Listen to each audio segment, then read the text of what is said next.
നല്ലൊരു കാര്യം ഉണ്ടായിരിക്കുന്നു. വിഷ്ണു സുരേഷ് കൊച്ചിയിൽ നിന്ന് റിപ്പോർട്ട് ചെയ്യുന്നു. എറണാകുളം ജില്ലാ കളക്ട്രേറ്റിൽ കറണ്ട് വന്നു. നമ്മുടെ നാട് ഭാഷയെ പറഞ്ഞാൽ അതാണ് ശരി. അവിടെ ഫ്യൂസുകളൊക്കെ പുനഃസ്ഥാപിച്ചു. എറണാകുളം ജില്ലാ കളക്ടർ KSEB ചെയർമാനുമായി ഇന്നലെ സംസാരിച്ചതിന് ശേഷം 14 ഫ്യൂസുകൾ തിരികെ സ്ഥാപിച്ചു എന്നാണ് മനസ്സിലാക്കുന്നത്.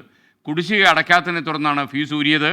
ഈ മാർച്ച് 31-ാം തീയതിക്കകം പണമെല്ലാം അടയ്ക്കാം എന്ന് ജില്ലാ കളക്ടർ ഉറപ്പ് നൽകിയതിൻ്റെ പശ്ചാത്തലത്തിലാണ് ഈ ഫ്യൂസുകൾ തിരികെ ഇട്ടത്. അപ്പോൾ കളക്ടറേറ്റിൽ നിന്നുള്ള ദൃശ്യങ്ങളാണ് പ്രേക്ഷകർ കാണുന്നത്. ഇന്നലെയൊക്കെ അവർക്ക് വലിയ ചൂടായിരുന്നു. കാര്യം പല റൂമിലും പ്രത്യേകിച്ച് ഈ കടുത്ത വേനൽ കത്തി അടങ്ങുമ്പോൾ ഇവരും കൂടെ കത്തി അടങ്ങുന്ന അവസ്ഥയാണ്. എന്നാലും ഇപ്പോൾ അത് മാറി, ഫീസൊക്കെ ഇട്ടു.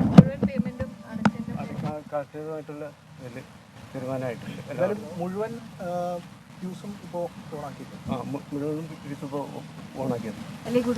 പൂർണ്ണമായി അടച്ചതാണോ അല്ലെങ്കിൽ വേറെ എന്തെങ്കിലും നിർദ്ദേശത്തിന്റെ പ്രകാരമാണ് ഇതെല്ലാം നേരണ്ടോ? ഇന്നലത്തെ പ്രശ്നം മാറി.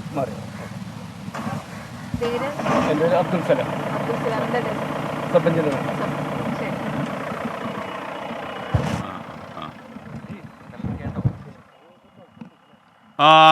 വിഷ്ണു സുരേഷ് വിവരങ്ങളുമായി ചേരുന്നു. വിഷ്ണു, എന്തായാലും ജില്ലാ കളക്ടറിലെ ജീവനക്കാർക്ക് ആശ്വാസമായി ഇലക്ട്രിസിറ്റി പുനഃസ്ഥാപിച്ചു. എന്തൊക്കെയാണ് വിവരങ്ങൾ? പറയൂ.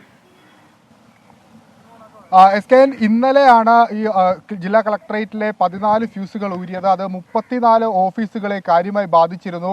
തുടർന്ന് ഇന്നലെ ജില്ലാ കളക്ടറും KSEB ചെയർമാനും തമ്മിൽ ആശയവിനിമയം നടത്തി. അതിലുണ്ടാക്കിയ ധാരണപ്രകാരമാണ് നിലവിൽ ആ ഫ്യൂസുകൾ പുനഃസ്ഥാപിച്ചത്. 42 ലക്ഷം രൂപയുടെ കുടിശ്ശികയാണ് ഈ ജില്ലാ കളക്ടറേറ്റിലെ വിവിധ ഓഫീസുകൾ KSEBക്ക് നൽകാനുണ്ടായിരുന്നത്. ആദ്യം ഒരു വാണിംഗ് നൽകിയിരുന്നു, പക്ഷേ അപ്പോഴും തുക അടച്ചിരുന്നില്ല. തുടർന്നാണ് ഇന്നലെ KSEB അധികൃതർ എത്തി ഈ ഓഫീസുകളെ ഫ്യൂസ് ഊരിയത്. അത് ജനജീവിതത്തെയും അതോടൊപ്പം ഓഫീസിന്റെ പ്രവർത്തനത്തെ കാര്യമായി ബാധിച്ചിരുന്നു. പിന്നാലെയാണ് കളക്ടറും അതോടൊപ്പം ചെയർമാനും തമ്മിൽ സംസാരിച്ചത്. അതിൽ പ്രകാരം ഉണ്ടാക്കിയ ഒരു ധാരണയുടെ അടിസ്ഥാനത്തിലാണ് ഇന്ന് ഫ്യൂസുകൾ പുനഃസ്ഥാപിച്ചത്. കുടിശ്ശിക എത്രയും പെട്ടെന്ന് അടച്ചു തീർക്കാം എന്നുള്ളതാണ് കളക്ടറേറ്റ് നൽകിയിരിക്കുന്ന ഉറപ്പ്. കളക്ടറേറ്റിന്റെ വിശദീകരണം ഇന്നലെ വന്നത് തങ്ങൾക്ക് സർക്കാരിൽ നിന്ന് കൃത്യമായി ഫണ്ട് ലഭിക്കാത്തത് കൊണ്ടാണ് ഈ പൈസ അടക്കാതെ പറ്റാതിരുന്നത് എന്നുള്ളതാണ്. ആ പ്രശ്നങ്ങൾ എന്തായാലും നിലവിൽ പരിഹരിച്ചിട്ടുണ്ട്. ഓഫീസിന്റെ പ്രവർത്തനങ്ങൾ സുഗമമായി തന്നെ നടക്കും. ഇന്നലെ നേരിട്ട പ്രതിസന്ധികൾ അത് പൂർണ്ണമായും പരിഹരിച്ചിട്ടുണ്ട്. SK